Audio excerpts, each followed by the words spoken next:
So yesterday, everybody was focused on the 325 start inside the Mercedes-Benz Superdome because it was a battle of legendary quarterbacks. When you talked about Tom Brady and Drew Brees, first and second in every category that matters and playing that position at the highest level. But really, it came down to the other side of the ball, and defensively, both New Orleans and Tampa Bay. I thought the defensive side of the ball was a little bit more advanced, and you usually see that when you talk about the first couple of weeks of football, as far as the defense maybe being a couple of steps ahead of the offense. That was the case yesterday inside the Dome. Either way, the Saints prevail 34-23, and in the entire time, T-Bob, I thought they looked like the better team. They looked like the better team in comparison. When you talked about Tampa Bay and New Orleans, many people thought that this was going to be the battle of the NFC South. I left yesterday watching that feeling very secure about where the Saints sit in that race after 1 week. Yeah, actually, now that I'm thinking about it, I think everybody else lost. The Falcons looked terrible against the Seahawks. I know the Panthers had an interesting battle with the Raiders, but in the end, there's only one team that sits above the standings at 1-0, and that are your New Orleans Saints. To me, Jordy, if I had to sum it up, yesterday felt like a validation of the hype throughout the offseason, right? We kept hearing about how complete this Saints team was, about how good the roster was top to bottom, right, throughout the entirety of the 53. And look, we talked about it a bit last week, but being a Saints fan, you've probably been through a few camps where you heard about how good the defense was, and then they came out that first week and they sucked. And it felt like that after the opening drive when Brady brings them down and scores. Everybody's kind of looking around, side-eyeing each other like, oh, man, like, is the defense bad again? But no, after that, they were excellent. They put the clamps on him. How about Lattimore just shutting down Mike Evans? Tom Brady, two bad picks, and caused by good play by the Saints. But to make Brady look like that is a credit to the defense. Jackrabbit living up to all the camp hype that we heard immediately, getting the huge pick six that ends up being the difference in the game. And then we talk about a complete roster, right? Well, I don't hate to be cliche. It is what it is. It's a three-phase game. And look at the impacts that you got. You had the defensive TD from Jackrabbit. You had a blocked field goal. And you had that very creative pooch kick after the penalty on the kickoff by Morstead, where you put the Bucs in an awkward spot with this unexpected sky kick. You end up getting the ball back. So, like, yes, in my opinion, I'm actually more excited today about the Saints than I would have been if the offense had kicked ass yesterday.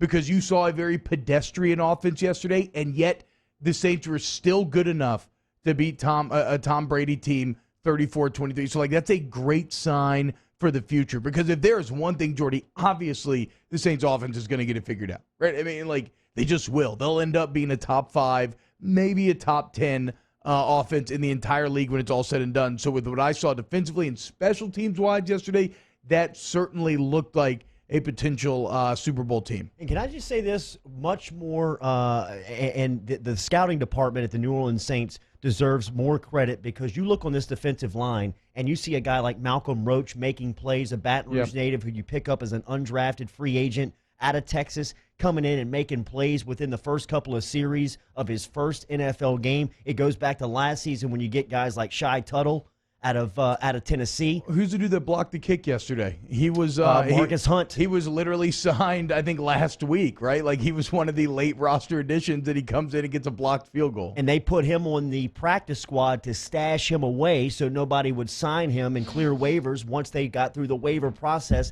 they activated him into the 53-man roster. He's a guy that shows versatility, that can play inside, outside, and like T-Bob said, had one of the biggest plays yesterday in the blocked field goal to set up a score for New Orleans. So, I mean, you look at a guy like Malcolm Roach on a defensive line that we've talked about all these headline guys, whether it's Rankins, Davenport, Jordan, all these guys every year. Then you look down and it's become some of the ancillary parts, like a Tuttle, like a Roach, who can step in, that you pick up off of an undrafted free agent spot in the draft, who comes in and makes plays week one, game one. That is a very good testament to the scouting department. Look at even Trey Hendrickson. Right? Sure. I mean, no Marcus Davenport, no problem. Trey Hendrickson, dude, is it with no gloves, too. Just gritty as can be. But yeah, it's like I said, validation, right? all of the hype of that 53-man roster that we talked about all offseason, it looks validated here after week one. Other things that stood out to me, Jordy, I loved the toughness from Drew Brees. And what I mean by that is that third quarter was brutal. Okay, before you hit that deep ball to Cook, and I think that was actually beginning of the fourth. I think in the third quarter you gained like 7 yards. It's bad. Or something along those lines. Levante David looked like he was about to break the Saints' back single-handedly. Him and Devin White were dominating. You couldn't outflank him. They were all over the field. Like Sean Payton alluded to, he wasn't in a good play-calling rhythm. He couldn't quite figure it out. And we've talked consistently throughout the offseason about the versatility of the Saints' weapons and how much they can challenge you in different ways because they have guys at every level now. And who stepped up like right when it looked darkest and the offense looked like it was struggling its most, Brees finds Jared Cook on the deep ball, exactly what you needed to kind of crack that game open, get a little bit of rhythm going. And then so you see Cook and Brees pick up right where they left off last year. He ends up having a very nice statistical day. But then how about the new guy, Emmanuel Sanders, finishing off with a touchdown as well after. I guess what I'm saying is I just love seeing Brees struggle in the manner that he did in that third quarter. And right when everything looked like it was at its worst, he stepped up. And on a day when he didn't have it, he found the ways to make the plays to win. I'm telling you, this is a Saints team that has all the elements. Huge start yesterday, and just very, very validating top to bottom. How about Alvin Kamara doing his best Mike Thomas impression, get paid, and then go out there and produce? Yeah, I was about to say on Kamara, I mean, you love to see Saints superstars in 2 consecutive years coming off of enormous contract extensions go out there and ball.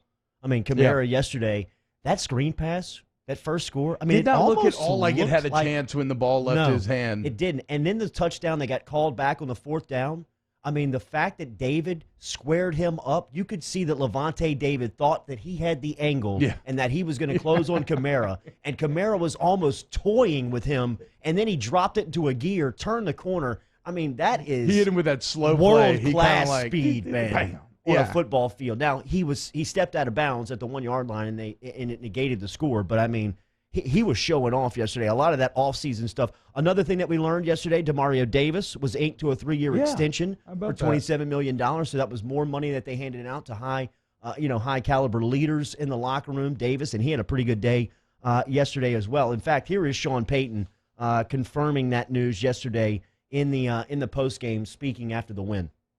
Obviously, he's one of our leaders. He's a physical player. He runs well.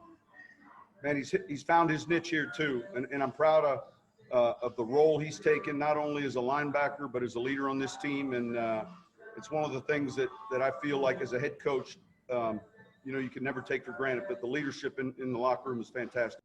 So Davis was spectacular, but if there were so like I said, good day overall. If there are areas to improve. I'm looking at the offensive line. I know that Tampa front 7 is very good, but you ran the ball really terribly. Couldn't get really anything going on the ground. I felt like there were a bit too many missed assignments sometimes in the passing game in terms of pass blocking responsibility. And I do think Brees got rattled a bit there in that third, which again just speaks to his toughness. What I love so much about what he did in the fourth is he had that stretch where he was getting hit. He was 3 of 12. It just everything felt off, and a lot of that though was because of the pressure the offensive line was giving up. But just a huge win for New Orleans in that in the Brees Brady round 1 matchup, and now you're not going to see him again for a couple months. Week 8, next time that the Bucs and Saints square off. Saints next will be traveling to Las Vegas as they will be the debut game of the first NFL game inside of Las Vegas, inside that beautiful stadium up in Vegas for the Raiders, as the Saints and Raiders will play a week from tonight. We'll be